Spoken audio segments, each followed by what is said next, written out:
بسم اللہ الرحمن الرحیم نحمده ونصلی علی رسولہ الکریم اما بعد۔ پیارے پیارے بچوں، ننھے منھے پھولو، اللہ تعالیٰ آپ سب کو ہمیشہ خوش رکھے اور اللہ تعالیٰ فلسطین کے مسلمانوں کی مشکلات آسان فرمائے، ان کو فتح نصیب فرمائے۔ الاحسان اکیڈمی والے چچا کی طرف سے السلام علیکم ورحمۃ اللہ وبرکاتہ۔ پیارے بچوں، ہماری کہانی چل رہی ہے مسجد اقصی اور فلسطین۔ اس کے 14 حصے ہم سن چکے ہیں، آج ہے 15واں حصہ۔ آج ہم نے اس میں یہ سننا ہے کہ یہ جو یہودی ہیں نا، ان کے بارے میں اللہ تعالیٰ نے قرآن پاک میں کیا فرمایا ہے۔ تو پیارے بچوں، اللہ تعالیٰ قرآن پاک میں فرماتے ہیں وَضُرِبَتْ عَلَيْهِمُ الذِّلَّةُ وَالْمَسْكَنَةُ وَبَاءُوا بِغَضَبٍ مِّنَ اللَّهِ۔ یہ ایسے لوگ ہیں، ایسے بدنصیب لوگ ہیں، ایسے بدبخت لوگ ہیں کہ انہوں نے نبیوں کو شہید کیا، اللہ تعالیٰ کی کتاب میں اپنی مرضی سے تبدیلیاں کی، اور لوگوں سے کہتے تھے کہ بھئی تمہیں کس قسم کا مسئلہ چاہیے ویسا بتائیں گے، اتنے پیسے دے دو تمہاری مرضی کا مسئلہ بتا دیں گے۔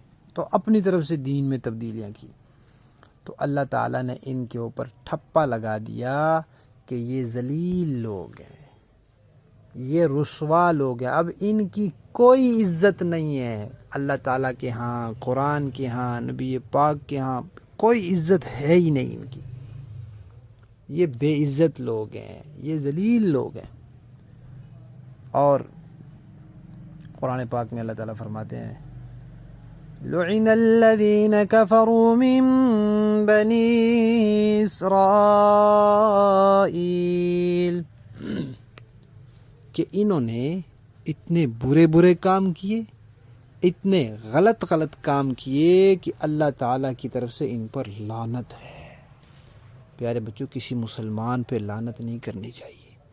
لعنت کا مطلب ہوتا ہے اللہ تعالیٰ کی رحمت سے دور، اور مسلمان تو اللہ کی رحمت سے دور نہیں ہوتا نا، یہ یہودی اللہ کی رحمت سے دور ہے، اس لیے اللہ تعالیٰ نے خود ہی ان پر لعنت کر دی ہے۔ تو دیکھیں، ایک بات اللہ تعالیٰ نے کیا فرمائی کہ ان کے اوپر ذلت کا ٹھپا لگ گیا ہے، اور دوسری بات کیا فرمائی کہ یہ ان پر اللہ تعالیٰ کی طرف سے لعنت ہے، یہ لعنت والے لوگ ہیں۔ اور اس کے علاوہ پیارے بچوں، ہم سورۃ فاتحہ میں پڑھتے ہیں غیر المغضوب علیہم ولا الضالین۔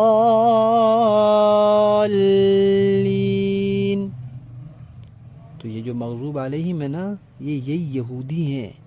اللہ تعالیٰ فرماتے ہیں ان کے اوپر میرا غصہ ہے، میرا غضب ہے۔ یہ 3 باتیں اللہ تعالیٰ نے یہودیوں کے بارے میں قرآن میں فرمائی ہیں کہ یہ ذلیل لوگ ہیں، اور ان پر اللہ کی لعنت ہے، اور ان پر اللہ کا غضب اور غصہ ہے۔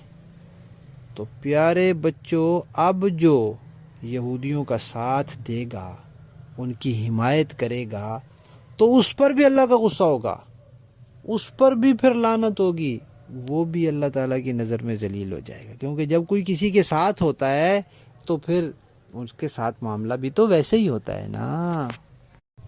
پیارے بچوں، ایک صحابی تھے،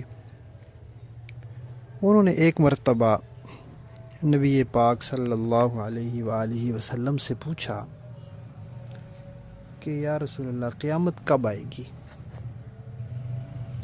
نبی پاک صلی اللہ علیہ وسلم نے فرمایا کہ بھائی، آپ نے قیامت کے لیے کیا تیاری کی ہے جو آپ پوچھ رہے ہیں قیامت کب آئے گی؟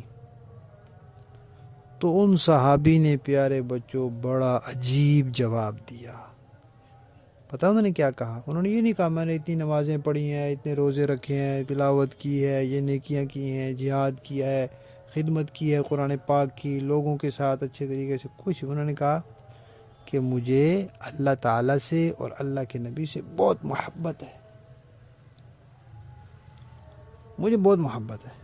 اور پیارے بچوں، جب کسی کو کسی سے محبت ہوتی ہے نا، پھر وہ اس کی بات مانتا ہے۔ تو جس کو اللہ سے محبت ہوتی ہے وہ اللہ کی بات مانتا ہے، اللہ کے نبی سے محبت ہوتی ہے اللہ کے نبی کی بات مانتا ہے نا۔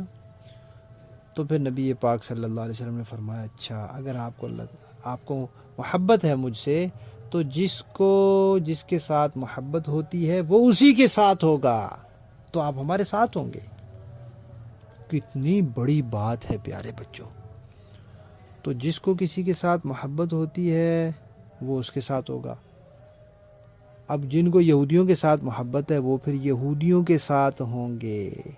یہودیوں پر لعنت تو ان پر بھی لعنت، یہودیوں پر غصہ تو ان پر بھی غصہ، یہودی ذلیل تو وہ بھی ذلیل۔ تو اس وقت جو ملک اسرائیل کے ساتھ کھڑے ہیں، اس کا تعاون کر رہے ہیں، اس کی حمایت کر رہے ہیں، یہ سارے بھی انہی جیسے ہیں۔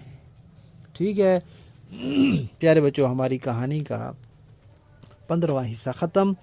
کل انشاءاللہ ہم پڑھیں گے کہ شام کے بارے میں، فلسطین کے بارے میں، اور مسجد اقصی اور بیت المقدس کے بارے میں نبی پاک صلی اللہ علیہ وسلم نے کیا کچھ فرمایا ہے۔ تو ابھی تک تو ہم اللہ تعالیٰ کے بارے میں پڑھا تھا کہ اللہ تعالیٰ نے کیا فرمایا ہے، پھر یہ اللہ تعالیٰ نے یہودیوں کے بارے میں کیا فرمایا ہے۔ اب ہم نبی پاک صلی اللہ علیہ وسلم کی باتیں سنیں گے۔ ٹھیک ہے، شاباش، کہانی ختم۔ کہانی کا 15واں حصہ ختم۔